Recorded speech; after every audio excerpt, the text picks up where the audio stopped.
So then you start to question, what's all this about? Who am I? You know, what's my place in the world? What's my purpose? So I do think it can come with age, but I also think it can come with life-changing events as well. Events, yeah. And I mean, for some people that I've spoken to as well, I mean, obviously people with will have different experiences, but at the sort of age that you're talking about, maybe about, you know, mid-30s to 40s, maybe people have had an experience of, you know, love and loss and all that. But also maybe some people who have been, maybe they've raised kids and the kids maybe have left home. Yeah, they sort of come to a point when there's a bit of a lack of either vision or purpose or clarity of what then happens next. Like, especially people, maybe their life was on hold, maybe to raise kids, and maybe it's more difficult to actually retrain or go back into work. You then get into this stage when you're a bit stuck and there's no clarity, and maybe that's where the zone people don't really know which direction to go. I mean, what would be your view around that sort of either mental block or lack of direction, lack of vision of what is the purpose of their life? Yeah, I mean, it can be a really tough place to be. You know, you get to, you know, it's sort of like a bit like a midlife crisis, isn't it? And because you probably, you know, generally we've tried really hard to bury a whole bunch of feelings for years before, and then you get to midlife, and like I said, those things that maybe you try a new sports car, or I don't know, a new partner or new clothes or whatever, but they have less and less impact. It's futile, and you have to be willing to, you know, if you're feeling like that, I think it's getting to know yourself and becoming self-aware, and some really simple things that you can do to become more self-aware. 2 I'll give you. 1 is reflect, and 2 is spending time on your own. You know, something I try and do every day is spend like 20 minutes just on my own with no phone, no TV, no book, nothing. Me, my thoughts. And that's if you do that repeatedly, just a little bit of time on your own. Some people call it idle time. I've heard it called that before. And Dr. Joe Dispenza talks about it as well. He talks about having this time on your own, because that's the way you get really connected with your feelings and work out who you are. It's really quite hard, especially because, like, even more so now, we've got phones, haven't we? We've got phones, we take our phone. We don't have a minute for our brains to be quiet and to, you know, just be alone with yourself. And reflection is a really good, it's a really simple tool, but it's really, really good. You know, with clients I work with, I encourage them to reflect on their week every week. On a Sunday, reflect on the whole week, you know, because the thing with reflection is it's about looking back and looking over things that have happened. So, you know, and thinking, how did I react? You know, and you can question that. You can ask yourself, why did I react in that way? You know, do I want to react in that way again? What can I learn from my reactions? It's a really good tool to get to know yourself and to learn and to think how you might handle things differently in the future. So getting in touch with yourself. And some people journal, I journal. And, you know, I used to think journaling was a bit woo-woo, to be honest, but no, not really massively woo-woo. But it really works, because if you form a habit of doing that, of reflecting on things, then you can look back and actually see if there's a pattern, or you know, and learn from it. Reflection is a really great growth tool. So I think if someone kind of gets to that point, it's like, okay, well, I have a client now, and she's literally like, her one question that I have her pondering on all the time is, who am I? So she's got a business and a family and everything, but actually her sense of who she is and what her morals, her mission, what she stands for is cloudy. So reflection and spending some time alone, just those two little elements, and ruminating on that question, not just saying it to yourself once and thinking, well, I don't know, that's it. Keep repeating it to yourself. Write it down. Who am I? What do I like doing? Where do I like to go? What lights me up? What do I like to do on my own? Can I be on my own? You know, you're never lonely if you like yourself. If you learn to like yourself and love yourself, you'll never be lonely. Yeah. But we in this world tend to do it the other way around, especially when we're young. We get in relationships, and it fills that gap that I'm talking about. It fills that gap, doesn't it? Things, people, and environments fill that gap, but eventually, it doesn't do the same. It doesn't have the same impact on us as it does when we're younger, and that's when we question some of those things. And really, we want to be doing it the other way around. We want those feelings and that question and that reflection and that work to be done earlier, so that we don't fill our life with the wrong people and the wrong things. But of course, it don't work like that. It doesn't work like that. Absolutely. I mean, I remember, you know, just along the lines you're mentioning, reading this Dr. John DeMartini talks about the values factor, and one of the things it says there, if you're sort of stuck, maybe look at the things that are happening to you. You know, how are you spending your time? How are you spending your money? You know, how are you feeling your energy? Look around. What's in your space? You know, the pictures, everything that is happening. Maybe that can give you direction. But I think in some cases as well, because obviously, you know, life happens. Yeah, people have to live, and there's stability. Maybe they are working, and that is what's sustaining them, and they are supporting the family. And when they get to discover something that they are passionate about, that they can do, maybe they are not actually able to actually do it because they can't monetize it, or they can't actually make money or income out of it. That's when people actually maybe don't get to pursue their dreams or their passion, because it doesn't bring anything. So you know, if you do have a passion, and you know, Les Brown always says that do the thing that you love so well for free, so that eventually you'll get paid to do it. And I've done a lot of free coaching and a lot of free speaking, and now I get paid to do them, and I did it because I love it. And I think if you do love something and you're passionate about doing it, you'll do it for free anyway. I've always kind of, like, people have always come to me for advice and help and support way before I was coaching. So I was doing that anyway because I loved it. I loved helping people and helping them solve problems and, you know, dig deeper and get to know themselves. So I think that's so true. You'll do it anyway, but because you love it, you do it to the best of your ability, and you give everything. And then you become really good at it, and then people pay you to do it. So I would say to someone who thinks, well, if they've got a dream, and this is where getting to know yourself is really crucial, because unless you know who you are, then your dream is probably not your dream. You really have to know who you are for it to be the dream. Sorry, I lost my train of thought now.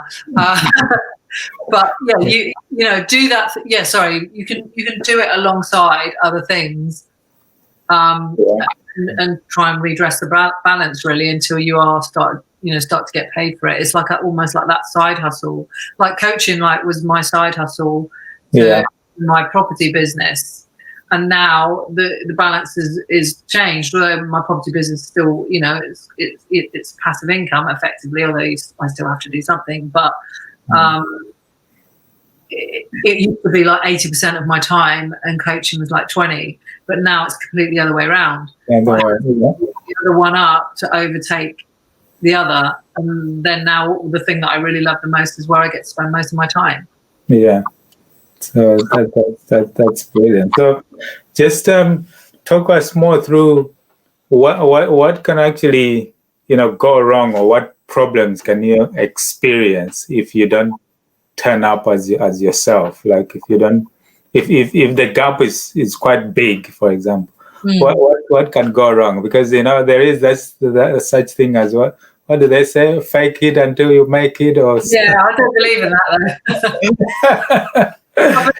Believe it until you see it, but not fake it till you make it. Yeah. There's a difference. Believe it till you see it. You know, I think the thing is with closing the gap, it's, the ultimate goal is transparency. Yeah. Is whoever you are, showing up as that person transparently all the time. That's the ultimate goal. And that obviously doesn't, come like that, because actually ultimately what happens is you're showing up in the world like this, and you've got all of these things, these people, friends, relationships, and then you start to change. Well, what's going to happen to all of these things and these people? They start to think, well, why are you behaving like that? Who are you?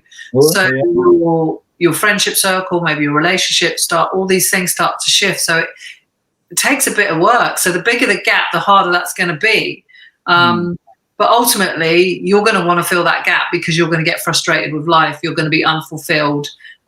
You're not going to be content. And as you get older, you realize the clock's ticking, and you've got less and less time. And the time that you've got, or you think you've got left, you want it to be good time. You want to feel fulfilled and content and happy. So you get to a point, and this is what I find with some people, is that they got no choice but to fill the gap, because they're unhappy anyway. They're miserable and frustrated anyway. And whilst it might mean that certain things leave their life, friends or relationships or whatever, they have no choice, because they're just so unhappy as they are. And they've realized that actually who they show the world, who they are, how they show up to the world, is not who they are. And I think it comes from, people realize that maybe who they show the world, they realize that they're not happy, and that's the reason there's this gap. But I think there is also, when we get the fear of pursuing our goals, like we might have a big goal, big business goal or whatever, but we're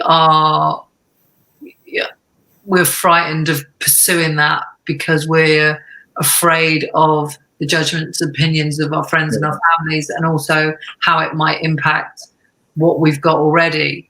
There's an element of fear there as well. And then, so therefore you're not really being yourself, because you're frightened to be yourself. The big part for me about the gap and closing the gap is doing that work, so that you're not afraid to be who you really are.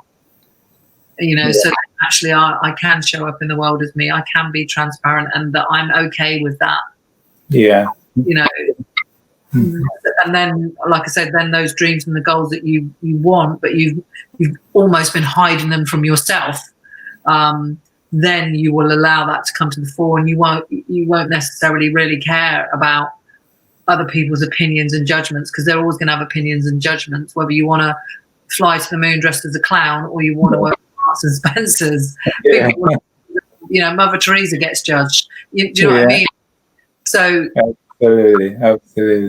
Yeah. And so it's just learning to accept yourself, love yourself for who you are, and know that you're good enough as you are, and then showing up transparently. That comes, like I say, through age and fulfillment and happiness, but also there can be a frustration that that you're made for more, or you want more, but you're frightened to show that to the world as well.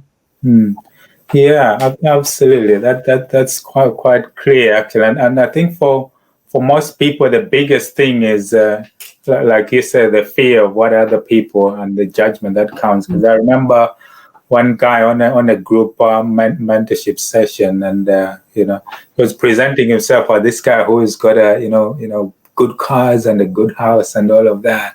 Yeah. But it turned out actually, the cars were all leased, and he was renting the house. But for him, it was like he was feeling like if he presents himself as someone who is successful and is doing well, but all it was actually ending up was getting him more and more into debt as to sustain the actual lifestyle. And in the end, it got him into trouble when he could have actually sought some help or did something that he was actually, good at, and he could monetize his passion.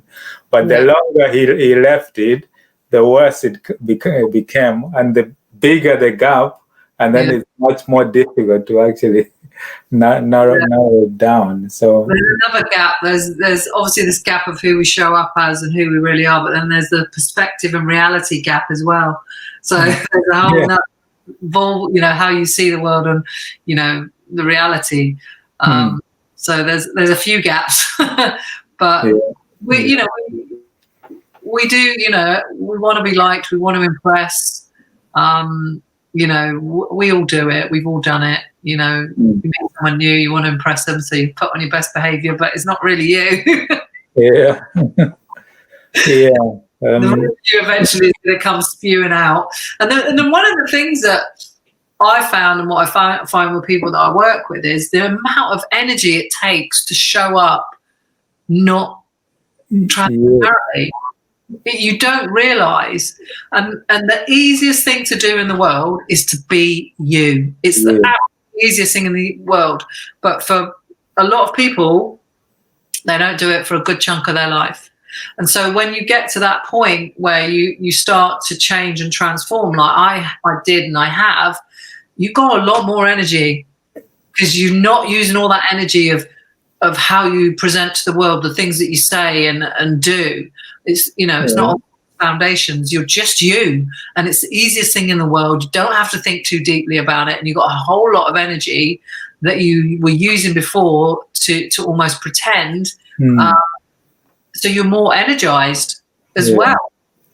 Wow, that's good to know. So, from your experience and probably people that you've spoken to, what do you think is the role of mental health for people to actually be able to discover themselves and who they really are? Yeah, mental health and mindset is everything. If you've watched some of my old stuff, Alex, and especially the beginning of this whole pandemic, I did these things called Sunday sessions where we just all got together and just talked through stuff. And I said, the one thing you all need to do is just protect your peace, protect your mindset. Yeah. And I still believe that. That without question is everyone's, as far as I'm concerned, in my opinion, that's what we all have to do. Health, we talk about health and we all generally jump and think physical health, but our mental health is everything, because our mind and our brain can control our body, and that's the way around it should be. Unfortunately, we get in a pickle and we end up, our body controls our mind, but it shouldn't be like that. The mind should control the body. So protect your mental health and your mindset at all costs. At all times, yeah. I think that's, being yourself is a part of that as well. Being yourself, being true to yourself, your thoughts and your feelings. It doesn't mean being a bad person. It means being a good person, but putting yourself first. I've always, for quite a while, I've been a big advocate of putting yourself first. I'm not selfish. I'm generous. If I've got 2 cookies, you can have one, I'll have one. But that doesn't, that's a complete, being selfish would mean I have both cookies, doesn't it? But I'm not selfish, but I put myself first. Yeah. And there's a difference, and there's a fine line to that, and it's working that out, that you have to replenish your energy resources mentally and physically first in order to go and help other people. And for what I do, because I love helping people and coaching and stuff like that, I know that I have to be the best that I can be. Yeah. So in order to, because I have like a unwritten rule that I say to my clients, I'm here 100% for you. When we have a coaching session, I'm 100% all in. And I expect the same for you. So if I have to give that level to my clients, then I have to be the best that I can be, and that means that I protect my peace, I protect my space, my headspace, and it's about, and the way to do that, and if people struggle with that, is boundaries. Create some boundaries about how you allow people to treat you in business and personally. It happens in business. People try and cross the boundaries, and you have to put your stake in the ground and set those boundaries, because it's about protecting your mental well-being and learning to say no a bit more as well. Yeah, which is quite hard to like people. Yeah.